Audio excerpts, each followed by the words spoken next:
कानपुर की बेटी खुशी को अब उत्तर प्रदेश के मुख्यमंत्री का सहारा मिला तो उसकी मुस्कान लौट आई। अब मूक बधिर खुशी बोल भी सकती है और सुन भी सकती है।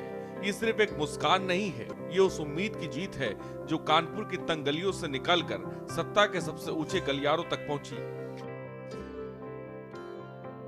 पापा हमें टाटू पूरी ताऊ पापा वो दे दो बट खुशी गुप्ता ये 19 साल की लड़की मुख्यमंत्री माननीय योगी आदित्यनाथ जी से मिली और हम लोगों ने वीडियो देखा था कि ये बच्ची कानपुर की है और ये सुन बोल नहीं पाती और ये लेकिन बहुत तेज़ है और मुख्यमंत्री जी ने कहा कि भाई इसका इम्प्लांट होना चाहिए। तो ये बच्ची चूँकि कानपुर की थी तो दिव्यांगजन विभाग से जो अधिकारी हैं उन्होंने इसका संज्ञान में लिया और उनका कॉल आया कि सर देखिए इसमें क्या कर सकते हैं। तो इस बच्ची को हम लोगों ने अपने यहाँ बुलाया, इसकी सब जांचें वगैरह हुई और ये पाया कि एक कान इसका पहले ऑपरेशन हुआ था और सक्सेस नहीं था और इसके पास आयुष्मान कार्ड था। तो आयुष्मान स्कीम से हम लोगों ने एक कान इसका ऑपरेट कर दिया। लेकिन सुनने में भी दिक्कत थी, सुनने की नसें बहुत कमज़ोर थी और वैसे दिमाग से बहुत तेज़ है, बहुत अच्छी पिक्चर बनाती है।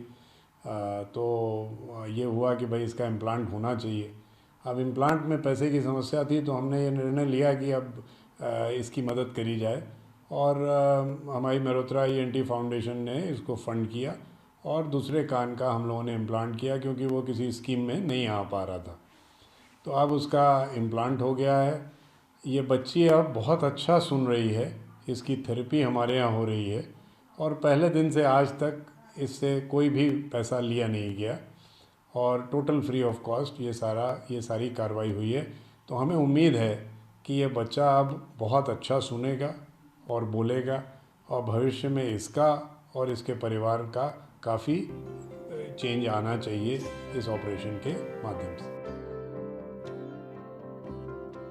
कहानी शुरू होती है कुछ हफ्ते पहले जब मूक बधिर खुशी अपनों के लिए कुछ कर गुजरने की चाह में अकेले लखनऊ पहुंच गई।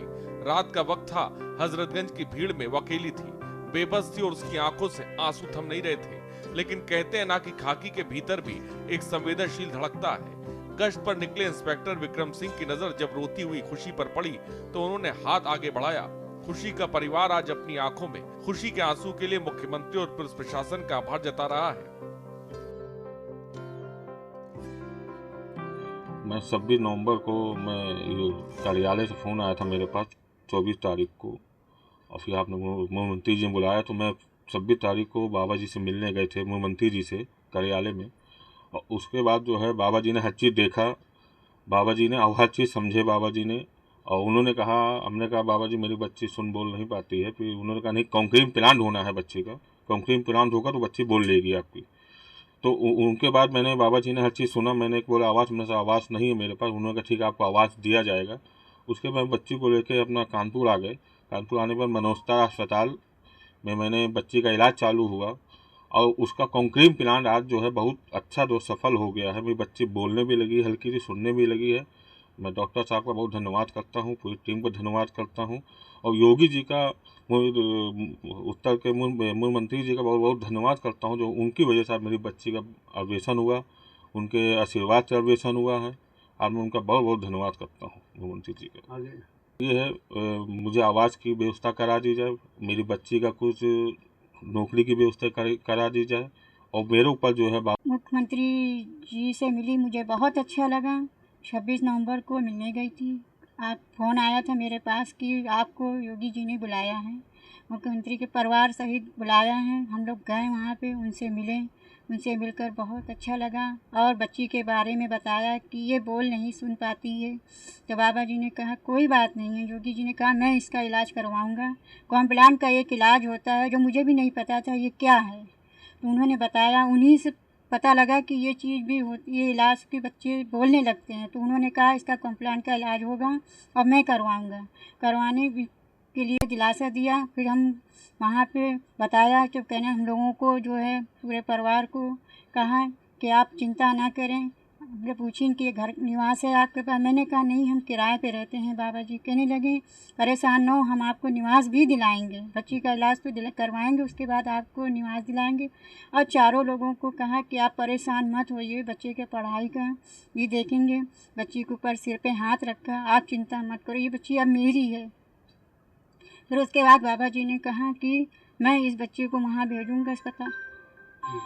उसके बाद भेजने के बाद आए हम लोग मल्होत्रा रोहित हॉस्पिटल। आने के बाद उन्होंने ऑपरेशन किया। पहले एक कान का डॉक्टर साहब ने, वो भी बहुत अच्छा ऑपरेशन गया। दूसरा भी ऑपरेशन किया और कॉम्प्लान लगा किया। ऑपरेशन करने के बाद मेरी बच्ची थोड़ा बोल रही है। और डॉक्टर साहब का और उनकी पूरी टीम का धन्यवाद करती हूँ। योगी जी का भी धन्यवाद करती हूँ। बाबा से कहती हूँ इतने ही मेरे बच्चे पे सर पे हाथ रखते रहना। और हम लोगों की वजह से मेरा बच्चा बोल रहा है। मुझे जो कभी उम्मीद नहीं थी, तो योगी जी ने आज वो उस चीज़ को मुझे जो है एहसास दिलाया कि कभी हिम्मत मत हारना, वो भी पूरी होती है।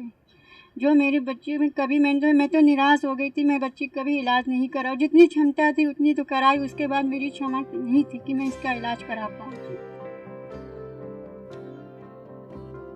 बातचीत की कोशिश हुई तो पता चला कि खुशी ना बोल सकती है ना ही सुन सकती है। वो बस मुख्यमंत्री से मिलना चाहती थी। इंस्पेक्टर ने न सिर्फ उसे सहारा दिया बल्कि उसकी आवाज बनने की ठान ली। जब मामला मुख्यमंत्री योगी आदित्यनाथ तक पहुंचा तो उन्होंने बिना देर किए इस बेटी को अपने पास बुलाया। सीएम ने खुशी की आपबीती सुनी और तुरंत बेहतर इलाज के निर्देश दिए। सरकारी तंत्र हरकत में आया और इलाज शुरू हुआ। और आज चमत्कार सबके सामने है। जो बच्ची कभी खामोश थी, आज उसके होठों पर शब्द है। कानपुर की खुशी की ये कहानी हमें सिखाती है कि अगर नीयत साफ हो और शासन संवेदनशील हो तो किसी भी अंधेरे जीवन में रोशनी लाई जा सकती है। स्पेशल डेस्क के न्यूज़ इंडिया।